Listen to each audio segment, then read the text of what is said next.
Welcome to Through the Glass Columns, your weekly Wheel of Time read along podcast. The Wheel of Time turns and ages come and pass, leaving memories that become legend. Legend fades to myth, and even myth is long forgotten when the age that gave it birth comes again.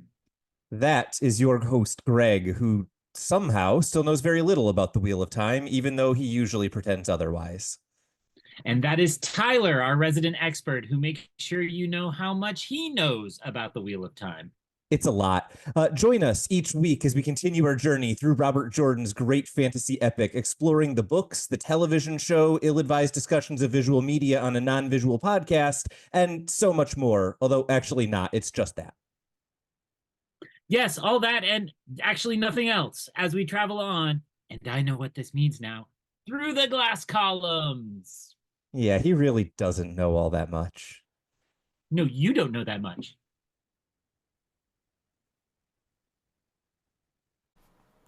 Hello and welcome back to Through the Glass Columns, your weekly read-along Wheel of Time podcast. Gosh, it feels like I just started one of these episodes. Are we recording too much? Maybe we're recording too much.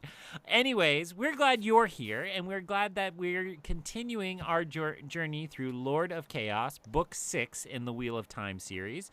And we are today, in this episode, just to make sure you pulled up the right one, are discussing Chapter 22, Heading South, Chapter 23, To Understand a Message, not a massage, which my handwriting looked like. Different chapter entirely. I'd read that chapter. I haven't introduced you. You're not allowed to speak yet. And Chapter 24, An Embassy. And here's a 10-minute tale about an embassy I know about. In Mission Impossible Final Reckoning. Oh, wait, never mind. Let's just introduce Tylor. Tylor, how's it going? Good to see you. I'm doing very well. I got to make a joke at a time I wasn't supposed to, and that's just a win as far as I'm concerned. And also, I got to mention Mission Impossible, so that's a win for me. We're really just, we should just end it now. That does cancel out my win, admittedly. I have to say, this is a fun week for no reason other than we crossed the 50% mark. We are now in week 14 of what is a 27-week book. I think in pages we're almost exactly halfway through. And this gets me wondering, where are we at on the Greg's interest-o-meter? Because we've been, I think, jumping up and down in this book more than we have in others. I feel like in a lot of books, we really start low and stay there for a bit, and eventually it picks up and gets exciting. This book, we had some like real thrills relatively early on, but also I think some duds as well. How are you feeling now 50% of the way through this book? Well, I will agree with you that we passed the 50% mark in the narrative pages, but I was very disappointed to log it in my reading app because we weren't at 50% yet, because it counts the glossary and all that. So I was like, yeah, here comes that beautiful 50%. Oh man, 49. Come on. I'm doing well on this book. I think it was a pretty fun week in that we had 3 completely different chapters. Yeah. Which has actually happened kind of rarely, that we get, sometimes we get 2 different POVs, but they're like adjoining characters or related in some way or reacting to the same event. But I would say these 3 were just like completely separate, different, stories. And that's kind of exciting. I agree with your characterization. I think we had some early thrills and there was some fun here. I'm still feeling the stagnation vibes. I think part of that's coming with, I was most interested in Salidar, and that's just disappeared for 100 pages now, maybe. Yeah. I'm not sure, a while. And so I feel like because we were in Randland for so long and now are in, kind of these other areas, it's good. I might still complain that I was really hoping for a big return of Perrin and the story out there, the honeymoon, the kingdom, and we've gotten bits of that, but it is not much considering he was absent for a whole book. Yeah, and I think I wholeheartedly agree with you. It makes me sad anytime that Perrin is not in a book, and I think we've gotten like 1.5 chapters with him so far, not nearly enough. But I think the interesting thing here is you said we had our time with Rand in this book. It felt like we kind of logged that. And then you said we're spending a decent amount of time with other characters. The interesting thing to me is that all of those characters are directly tied to Rand in interesting ways, right? We're spending a lot of time with Egwene, who is literally in the same place as him, or Matt, who is basically following the plan that they cooked up a couple of books ago, or like a book and a half ago.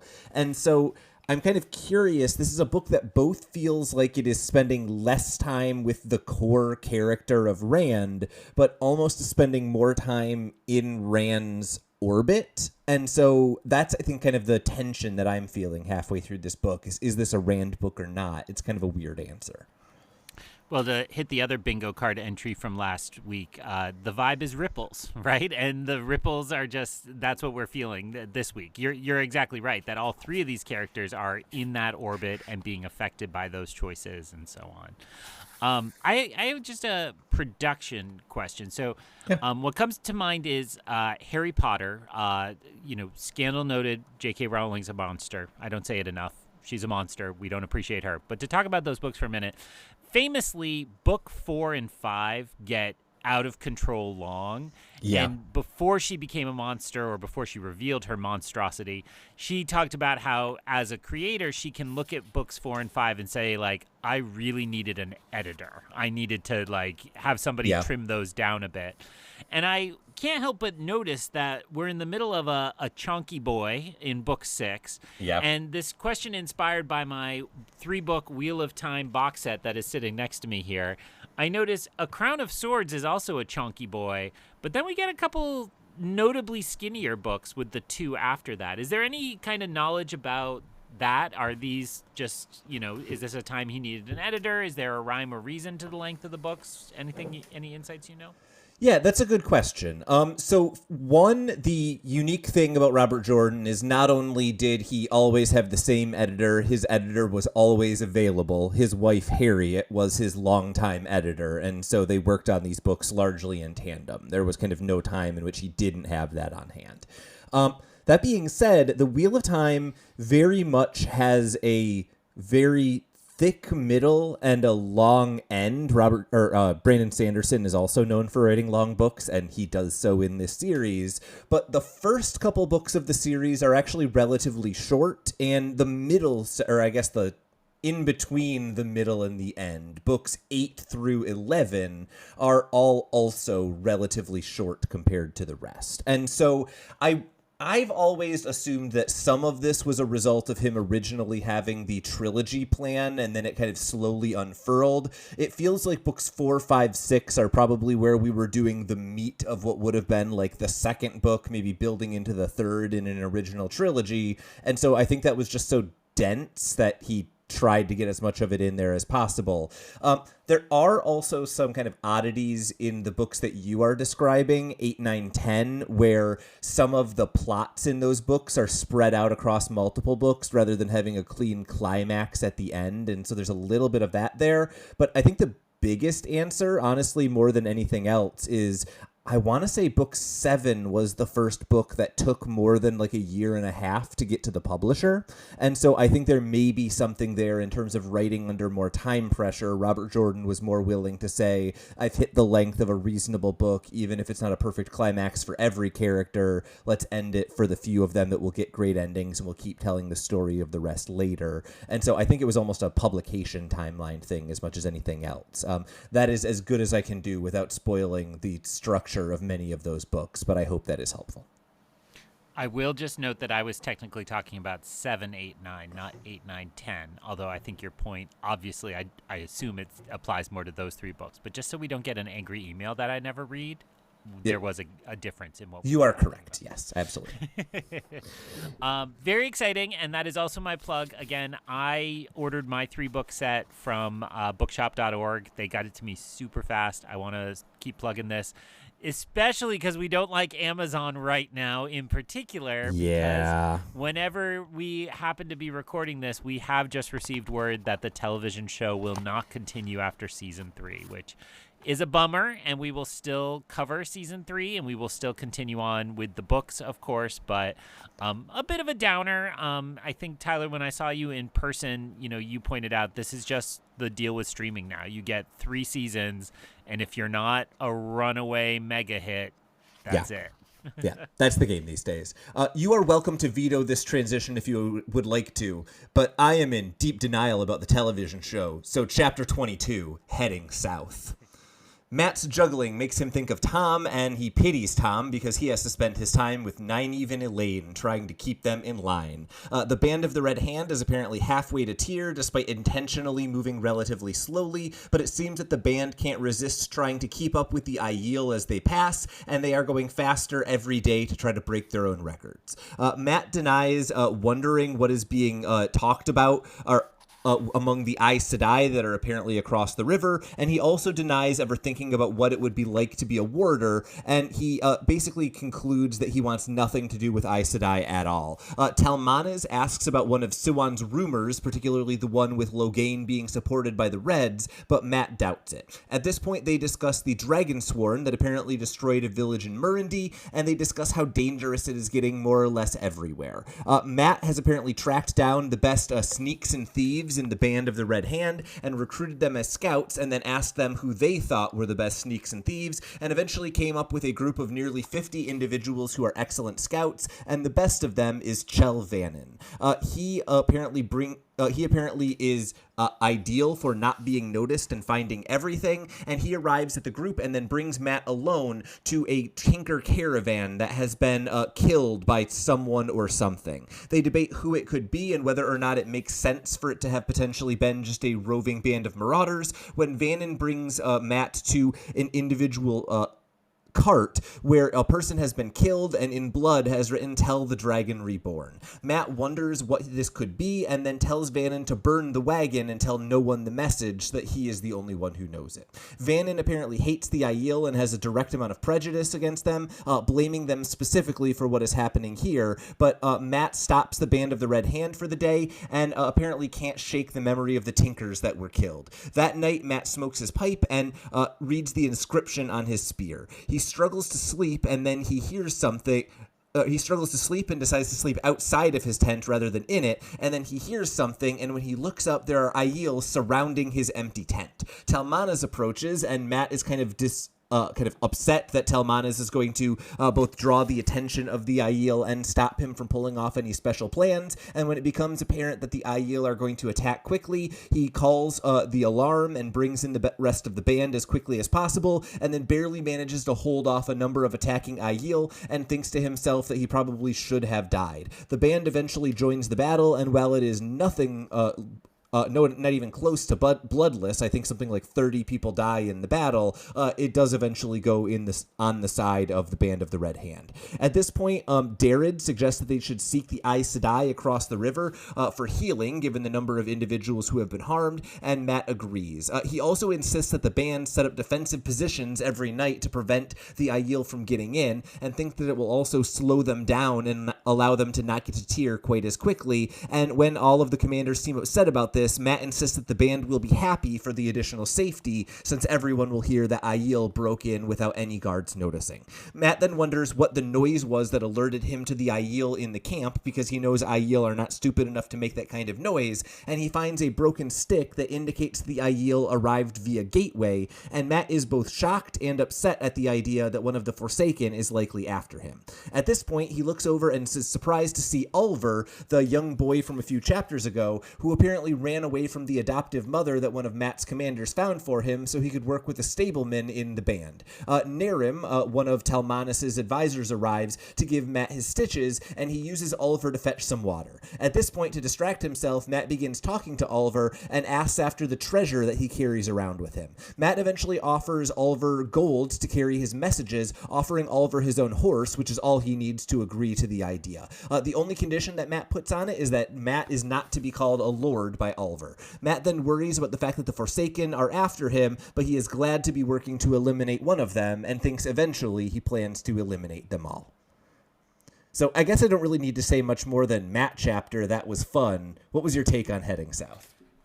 Well, I definitely thought it was fun. Although I guess I would describe it as I was very excited when I saw the icon and started to read Matt. And this is not a boring chapter, but I wouldn't necessarily describe it as fun, right? Valid. It's not that kind of Matt carousing chapter as a part of it. So enjoyable though, and all the same, even if not like super fun within that. So I guess I will bracket. I think I want some clarification on a few points from this chapter in our discussion. The biggest of them being, who are these Aiel? And that is, of course, one of those great questions that's like, am I supposed to know why these Aiel are attacking Matt? Did I miss something? Or is my kind of reading between the lines accurate that this is, part of Shido or some kind of splinter group? So I want to talk about that overall, but it seems like the main goal of the chapter was to get Matt linked up with Oliver and kind of a classic knight and squire relationship, which I'm here for, and that's exciting. Yeah. No, and I think that's exactly right. And I think the confusion that you're expressing is the right confusion to be feeling at the end of this chapter. As I think one of the interesting things is that Matt is often the character who decodes things for us. He knows the military stuff well enough that he can tell us what the plans mean. He's often the person who knows like the old tongue and some of the ancient things well enough that he'll reveal little mysteries about things from the past that we didn't know. And what's interesting about this chapter is it is Matt encountering a bunch of things that make us as the reader goes, hey, what's going on with that? And Matt just doesn't care at all.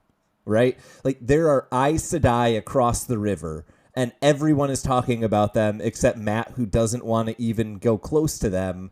I want to know which Aes Sedai they are. Are these with Elida? Are these the people who are headed towards the waste from Saladar? Are they people who we've met before? There are all sorts of options here, and I think that is an unresolved mystery at the end of this chapter. And then you identify the other unresolved mystery at the end of this chapter. It feels like the Shido are the right thought for Aiel, who would want to kill Matt. It feels like Matt's logic is correct that the Forsaken probably opened this gateway, but that implies the Forsaken are working with the Shido or some other group of Aiel, and that is brand new and very confusing from where I am sitting. It really is just so reassuring when you tell me like the thing that was a little confusing was actually supposed to be confusing and not just my poor textual literacy. It's always reassuring. So in the spirit of jumping back to the beginning of the chapter, because I assume you want to go a bit more beat by beat before tackling all of this, I will say I found the opening kind of nice with the juggling and thinking of Tom. I want to know, this is one of my other questions for this chapter, were we aware that Tom had been tasked to go find Nynaeve and Elaine? Because that felt like new information to me, right? Kind of in that decoding way you said just a moment ago, that Matt's like, oh, they didn't just happen upon him, like it was arranged. Am I reading that right? Yes, I think that is information that we got in like one sentence 2.5 books ago, where like theoretically it is information you had, but it is probably the first time you're thinking about it since you read that specific sentence in The Shadow Rising. So yeah, I thought that kind of internal dialogue about Tom was really, really fun to see. Matt kind of thinking about Tom fondly and kind of getting that kind of recollection of why is he where he's at, and kind of Matt's really fun to do comparison because he's always going to find the fun way to describe what everyone's up to. And then there's also something really enjoyable about the one character who wants nothing more than to cuddle up with women being like, Tom is with two of the most attractive women I've ever met. I couldn't pity that man more. And it's a good reminder too. I think I falter at remembering that like they all knew Tom, right? Like, yeah, there's a way in which like the events of Eye of the World now seem so small and insignificant, right? Which is actually kind of like Lord of the Rings as well. Like the time period that the Fellowship of the Nine is together is very small, but yet so meaningful to those Yeah. characters, right? And so I do think it's a good reminder, like, don't forget, they all had a bit of a time together and went on a journey. And I'm not even faulting it, because I actually do feel that way about mentors in my lifetime, where it may not be that I knew them for a very long time, but I met them at this particular impactful moment. And for these kids from the Two Rivers, it's like the moment the world opened up to them. So of course they would feel that connection to Tom, and that kind of, it's not even fatherly, but like that awe of like, oh, that was a guy who knew the world, right? That was the guy I wanted to be. So I really liked the expression of it. Well, and I really love that as kind of the way that you're thinking about Matt and Tom, because there's something really fun about seeing Matt then in the next conversation interacting with Talmanas and Darred and all of these like noblemen who are generals and probably have 15, 20 years on Matt, and yet they clearly are thinking about Matt almost the same way that Matt is thinking about Tom. When he makes an assertion about what is going on in the world, they listen and they adapt to it. The example that comes to mind is they seem really, really worried about the Dragon Sworn in Murandy and what that means for chaos. And Matt is kind of like, you know what, we'll deal with it if it shows up, but I'm not worried about it. And they all just kind of like smile and laugh and move on to something else. And like, it's for me again a balance of like, well, Matt is a hardened battle commander thanks to this extra identity he kind of took on, but like he doesn't seem to realize that he's that, right? Or to take your kind of framing of it, he doesn't realize how others look at him in that way. And so it feels really fun to like get to see him be totally kind of in control and yet kind of not at all in control. Well, and I love that the example of how he kind of shows that like adeptness while still not kind of fully kind of looking like the greatest. I love the example of how he found Chell Vannon, where he didn't look for scouts, he didn't look for accomplished people who had been in other armies and succeeded. He looked for horse thieves and poachers and realized that the really great ones would be the ones who hadn't been caught by anyone yet. And that feels like the kind of moment where Matt is able to say, I'm not a military genius, I just know horse thieves and thought they'd be good at this. But everyone around him looks at it and goes, oh my God, this guy found 48 incredible scouts who otherwise would have just been like killed on the front lines and no one would have thought anything of it. It feels kind of really lived in that Matt can be both humble and think he's not a great general and be surrounded by people who think everything he does is evidence he's a great general. Yeah, I just loved that as well, and I liked the line at the heart of it, which is like the skills of a great horse thief are the same as a great scout, and you're like, oh yeah, they kind of are, right? Like stealth and speed and so on. So, and I did like that way to show us it's partially that he's such a great military mind because he's totally unconventional in his thinking, right? And it kind of reminded me of like General Washington having his espionage ring of, double agents and so on, which we don't think of as strongly as, crossing the Delaware with the flag flung behind him and so on. But like that was such a key part of the Revolutionary War. It's that same kind of two sides of a great military mind. My thought was very, very different. I went to Catch Me If You Can. I was like, yeah, sometimes the skills that you need as a thief are the ones that will be really good as a cop. Yeah, so it works. Yeah, totally works. And then we go from fun and lighthearted and Catch Me If You Can to death and destruction and bloody messages on walls. Well, Tyler, please don't bring up random pop culture references. That's really my lane. Yes, and I would say in this moment it felt like very bizarre. Well, actually, what came to mind is I already knew the next chapter was called To Understand a Message from writing it in my notes. Okay, yeah. I was like, wait, is this the message? Like, what? And I was like, oh, eventually no. But it seemed interesting that this, we don't get a full explanation of it, and it seems like it could be a significant force or it could just be some minor kind of character playing at it, right? Yeah. No, I think that's exactly it. And I think that, to me, the really interesting question here, the only thing that really stands out, because I think you're right, this is a mystery with very few clues. There's not really much we can do with it yet. All that I am left wondering at the end of this is, was that message a complete message, right? Is it tell the Dragon Reborn about this, or is it tell the Dragon Reborn ... and there's something that comes after? But that's my only analysis. My my DM, I don't know if you know him. His name is Tylor. He recently did a great reveal with our DM group, which I'm sure is like stock and trade for DMs, but I'd never seen it done before, where you gave us a note and then, 2-3 months later, brought a blacklight and revealed that the scrap of paper had a full line for every line of this poem we had thought it was, or a prophecy, not really a poem. So, yes, did they CSI this crime scene and get the blacklight out? And what did they find? I have no better metaphor than that. Good work.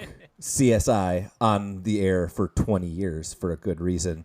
I think the only other thought that I had here then is that Matt doesn't know that the Aiel would never kill the Tinkers, but I do think it's very funny to hear Vannon be like, it was definitely the Aiel who killed these Tinkers, and us knowing what we know about the relationship between those groups, just like, no, don't know.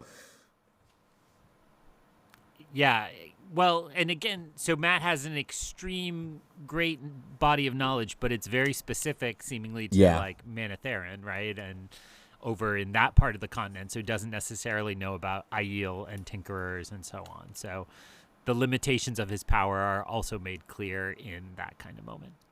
So then it's Aiel sneaky, a bunch of stabbing, and Matt is alive because he got lucky and had a hard time sleeping on the right night. Feels very Matt.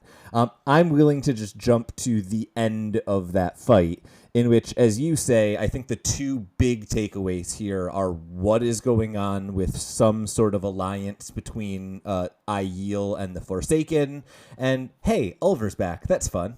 I think those are the two takeaways.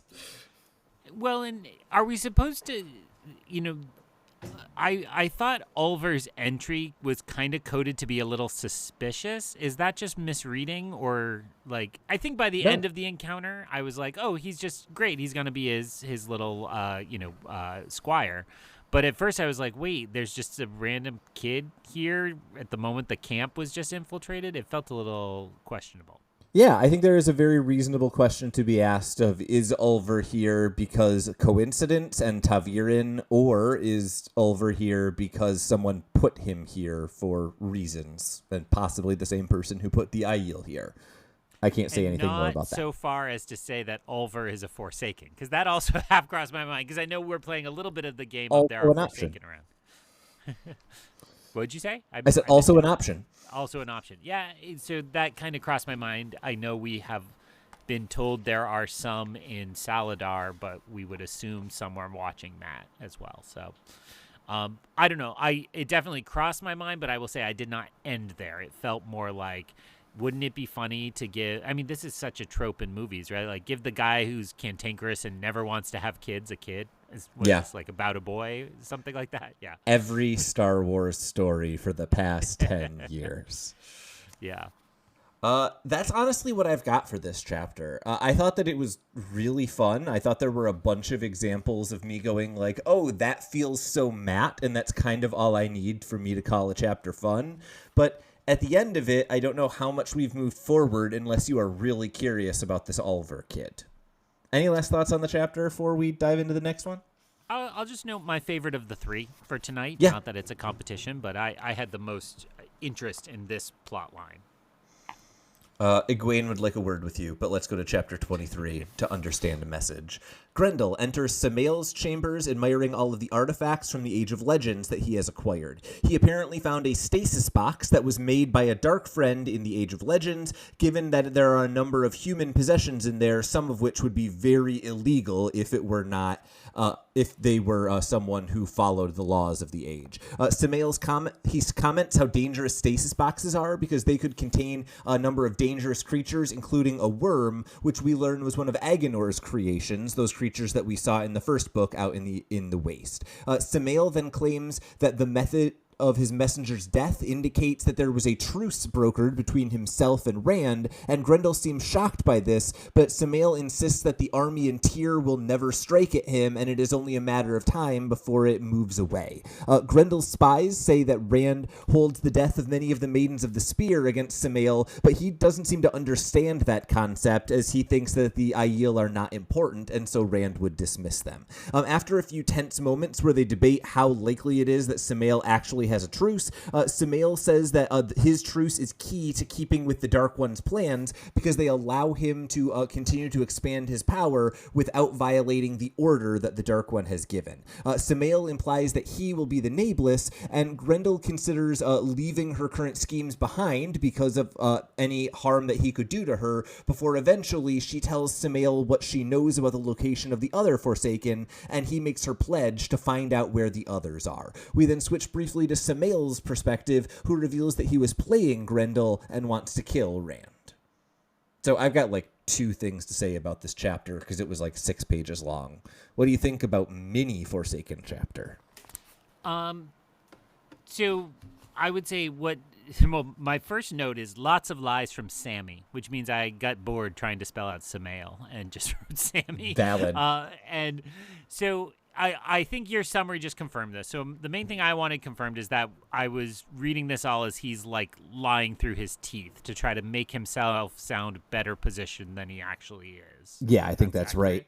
There's also a reading of this chapter that he is so delusional that he thinks this is true, but I find it much more likely that he is just lying through his teeth. And then this idea in the first part of the chapter that he can just command Graendal, go gather everybody, get them all, or bodies that prove they're dead, and have them all line up because I will be Nameless and you'll all report to me. So he's kind of claiming that he'll be the right-hand man and trying to assert that Graendal will be his right-hand man, although I'm sure I'm misgendering at least like 5 people in that. I think you're only misgendering Graendal, but yes. Okay. Yes. And Graendal is female, correct, as you just said, even though Graendal from Beowulf would be male with a famously female mother. Accurate. Who's not Angelina Jolie. As opposed to those famously male mothers. Not that there can't exist. I want to be clear. Trans rights are rights, but every once in a while, I remember that the CG Beowulf exists, and I just like shake my head that ever happened in our world. I mean, there's a lot more. I like how you're like, yes, trans rights are rights. They're under threat, and we should respect them all. And I'm here being like, remember the Beowulf movie? That was unforgivable. So yes, let's remember the scale of problems in this world and focus on the correct ones.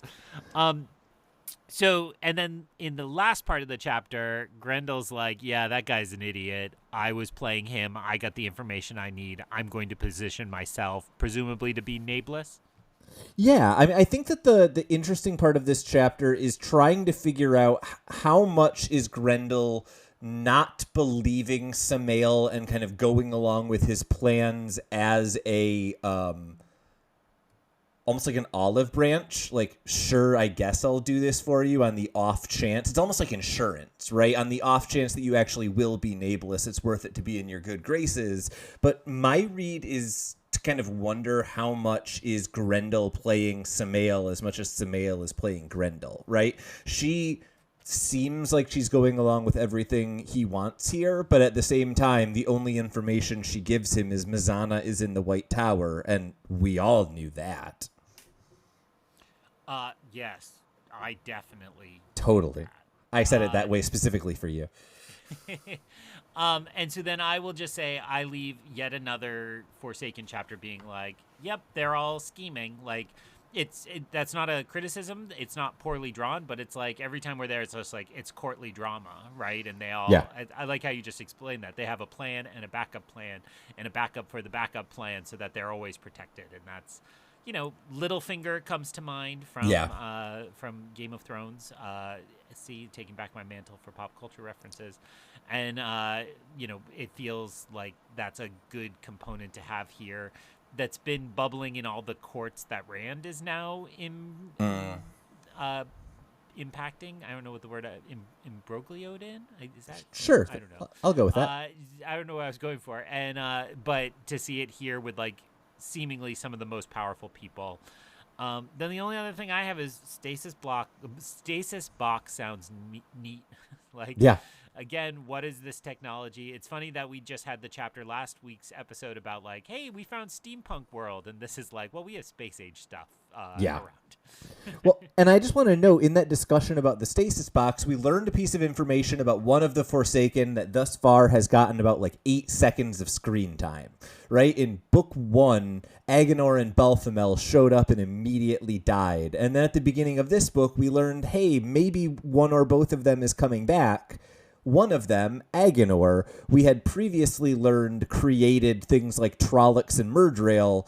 We now learn that he also created some like big, horrific, scary kaiju monsters. And so if that's a guy who's coming back, we should be wondering what horrific, scary kaiju monsters he could be creating. I'm listening. Sounds good. Chapter 24, An Embassy.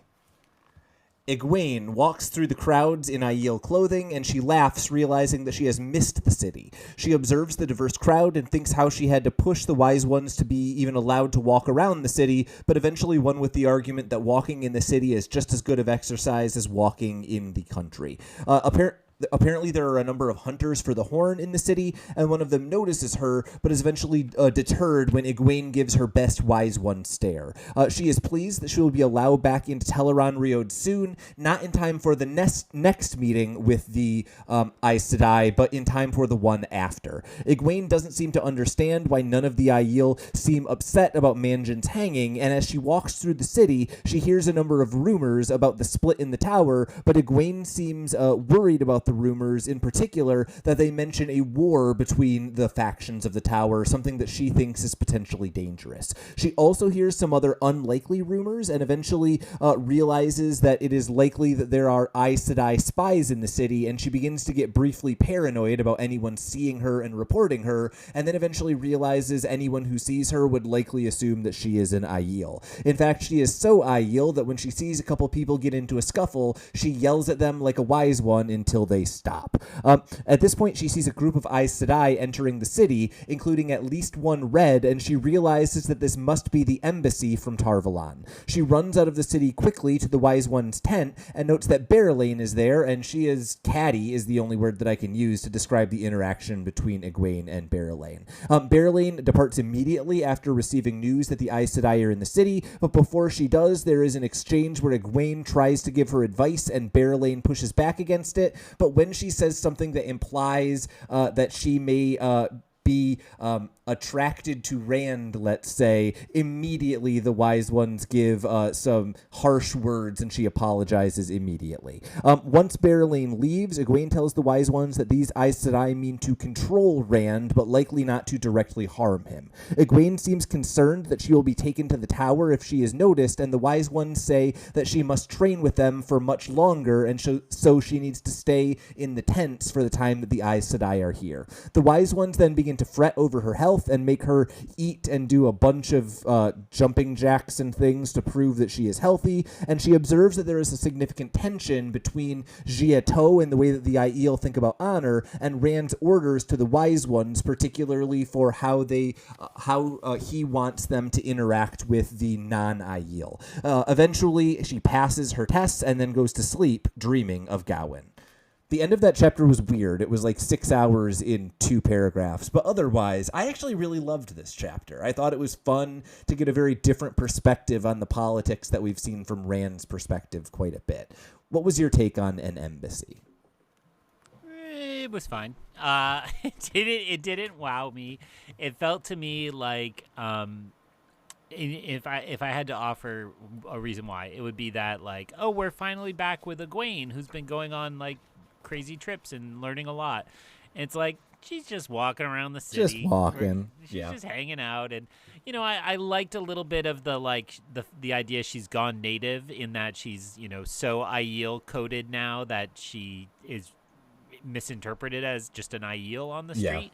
That felt significant. And I think of the Campbellian ideal of the hero of two worlds, and it feels to me like Egwene, I almost said Elaine, Egwene is being positioned to really be like highly ranked in the Aes Sedai and the Aiel, and what could that mean in the future we have planned? Absolutely. I actually want to just start our discussion with an itty bitty teeny tiny moment at the beginning of this chapter. Both of us, me maybe slightly more than you, live in like relatively dense urban areas. And I have the experience of every time I go out into like the woods, I'm like, oh, it's so quiet and lovely. And then I get home and immediately I'm like, oh man, I missed honking. Like, I love the city and I love the noise of the city. And Egwene, like, struggling to not smile because it's busy is something that I can, like, really relate to in the early part of this chapter. The campus I work on is in the suburbs, and it's funny because I go for a walk at lunchtime, and I, was trying out a few different loops, and I ended up on one that, there was clearly a road marked, but it was not a finished road. It was like a dirt road through a little bit of woods. And I was like, oh my God, like, how did this happen? Like, I'm here and this is, and then kind of had that same thing when it eventually, the pavement picked back up again. And then I was just on a suburban street with a couple of nice houses on it. I was like, oh, thank God I found my way back to society. I have another class to teach in a half hour. I don't know how I just did that. It felt like a trip to Narnia, but I did appreciate the return, as a part of it. So yeah. And, thinking again of Egwene as the one expressing that, like, she was a Two Rivers girl. I mean, it is literally my story that I grew up in a very rural area, and all the people I grew up with who left that area never went back, and all the people who stayed never left, right? Like, it's just such, there's nobody who like did 5 years in a city and then went back to the rural area. Everybody's like, nope, not for me. Like, or for me, and I'll be here forever, and I love fishing and I love nature and such, but I'm still in the city myself. Yeah, and I think there's something really fun. I think you're right to highlight Egwene is a small town girl, but she is the closest to a big city girl you can get in the small town, because it's worth noting her dad owned an inn. So she probably was in the busiest, hustly-bustliest part of the town on any given day. So I think that's exactly right. It's fun to see both how much she's changing and how it does kind of harken back to the way, where she started. From there, I like the way that you're describing Egwene as kind of in both worlds, and how the Aiel see her as not quite Aiel enough, but the Westerners, if you will, now very clearly think of her as not one of them.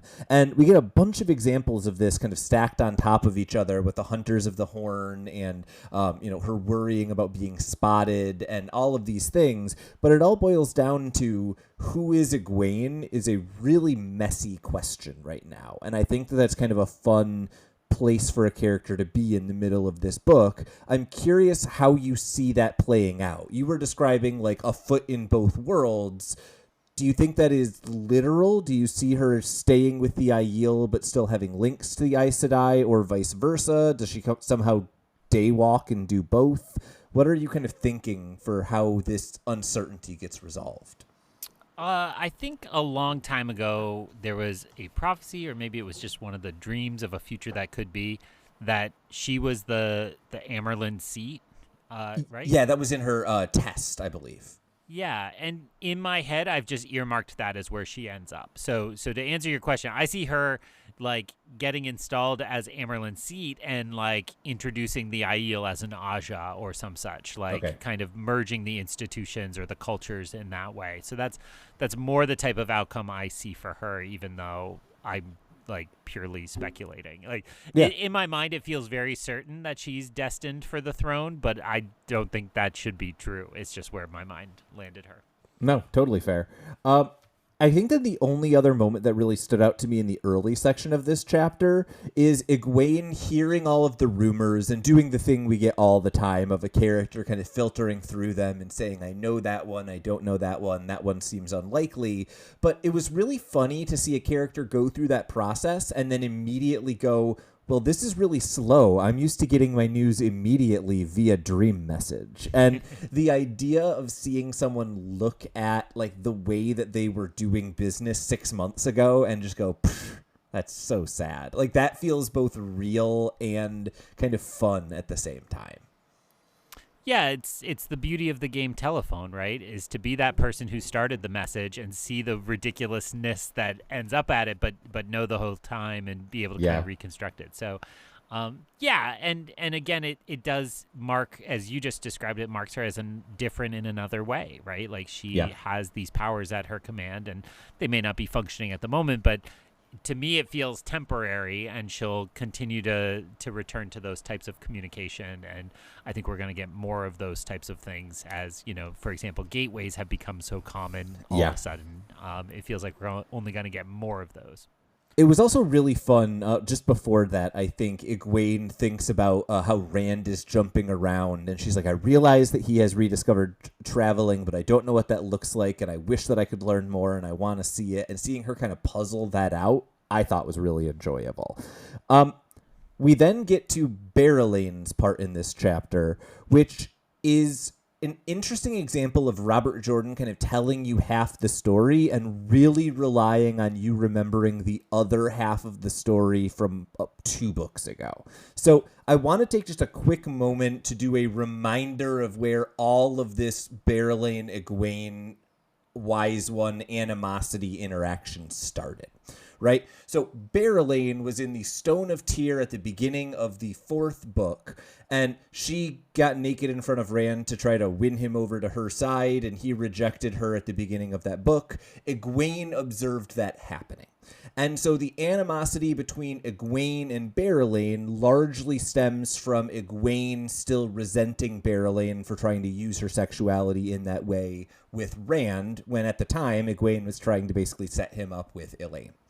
The other thing to note is that after that happened, there was a confrontation between Berelane and Aiel, which was interrupted by Ruark, who gave each of them a punishment, right? He took Aiel's knives, and he had a conversation with Berelane that may have involved, as is often the case with Robert Jordan, an implied spanking. And so when Berelane is here with the Wise Ones, this is one, a sign that Berelane has repaired that relationship as she has now been ruling the city. Second, Berelane refers to Ruark as like a father in this section, and so it kind of shows us that they now have a really productive relationship, even though they started on that rocky footing. And I think it's a really useful reminder that Egwene isn't just being annoying to Berelane because they're the only Western females in the scene. It's because they do have this kind of history of Berelane choosing a particular style of influence over Rand that Egwene has a big problem with. I think this also helps explain why when Berelane tries to get under Egwene's skin by implying that she could flirt with Rand if she wanted to, the Wise Ones shut that down real quick. That's that's all helpful. exceedingly helpful. I don't have a lot to add to that, but I will just say I was grateful to go over that. Again, I think sometimes when the names disappear for a long time and come back, I'm like, oh yeah, I remember that kind of courtly woman who was a bit forward in the Stone of Tyr, but I don't know that in the reading of that chapter I remembered that was Berelane. So I will just say thank you, sir, and anytime. move on. Excellent. So after Berelane leaves, what we are then kind of left with is, well, one, I want to know, the Aiel immediately are like, we need to find that woman a husband and start discussing prospects. And I find that accurate of every family I've ever been in. The ant scheme the second you're out of the room. The other note that I had here is Egwene trying to kind of figure out how to position these Aes Sedai, I thought was really interesting, right? We now have this embassy that's arrived in the city, and Egwene is trying to say, you shouldn't be afraid of Aes Sedai because she doesn't want the Wise Ones concerned about Saladar, but she wants to position these Aes Sedai as not the ones to support. And so seeing her kind of dance that line of they don't want to hurt Rand, but they want to control him, and because there are Reds in the group, that's the real thing that's worrying me. It felt like she was almost playing politics with the Wise Ones who are politics free, and it felt like kind of a fun scene of her figuring out what do they actually care about and how do you frame it to get the result she wanted. And she's not bad at it. No, right? not at all. No, so to see that again, kind of picturing her ascendant, which is just such a contrast from Nynaeve when those two were paired for so long, Yeah. right? And it's like Nynaeve's been wallowing at the bottom, and it seems to be the message is that Egwene is just getting more and more powerful and skilled, and will be, a key part of what's moving forward. Yeah, and it's worth noting the wise ones here, when Egwene is a little bit worried about, like, will the White Tower try to bring me back? Their response is like, you stay here. You are not nearly well trained enough to be a wise one. And they seem to have long-term plans for her, right? Their response isn't, you've got to, avoid being kidnapped. It's like, no, we have dibs on you. We get to keep training you until we're done. And so I think you're right to say she is on the rise, and it almost feels like where Nynaeve is trying to prove that she is worthy of getting picked, Egwene feels like she is like the top draft pick, and there are teams like scouting her and talking to her every day, trying to reassure her they're the team for her. So it feels like it's just such a different situation between the two of them that Egwene, yeah, you're right. She is coming out on top in everything, it feels like, and that's very different from Nynaeve. It's really, really different from Nynaeve. Well, and it makes me think about how the television show, may it rest in peace, kind of promoted her to one of the Taviran in so many ways, and that's kind of what this feels like, that maybe that was not such a big promotion, right? It just was kind of reading it and labeling it for what it was. I think I just need to end this chapter by saying I'm so sorry, Greg, but even Egwene is trying to make Gawain a thing now. Ugh, I'm so sick of Gawain. Not a problem, and it was it is fun to see her like trying to deny what is clearly just an infatuation. So I was gonna say we've all been there, but like I don't know. It seemed like a weird note to hit. Hey. Nope, we've all been there. End of chapter. So let's just talk about how next week we have Chapter 25, Like Lightning and Rain, and Chapter 26, Connecting Lines. Cruising past the halfway mark, moving towards hopefully some movement out of the stagnation, and whatever reservations I have don't mean I don't want to continue. I think it's been clear if you've been reading our implications, we had a moment where we fell behind, and we've actually been reading a lot lately. And I will say my mood improves when I get to like jam up a few episodes and prepare and get to read a little more than 2 every week. So if you're hanging out and you're just working with us week by week, my empathy and admiration for you, because I think it can be a frustrating way to read this sometimes. But you know what? That's what you signed up for, or else you quit and you hate us now. Either way, maybe we'll see you next time through the glass columns. So ends another episode of Through the Glass Columns. We thank you for joining us and continuing with us on our quest to cover all of the Wheel of Time in our own sweet time. This podcast features original content developed by Tylor Orm and Greg Cass and is not in any way affiliated with, associated with, or condoned by the Robert Jordan Estate, Tor Fantasy, Amazon, or our wives. All content is intended for entertainment and educational purposes only. If you're enjoying this podcast, please seek out the books from your local bookshop or library and join us as we continue our journey. If you'd like to contact us to share your thoughts or give feedback, find us on Instagram or Threads by searching Through the Glass Columns. Thank you once again for being a part of this community. If you're enjoying the show, please subscribe, leave us a review wherever you are listening, and recommend this show on your social media to help us grow our community. We look forward to welcoming you back next time on Through the Glass Columns.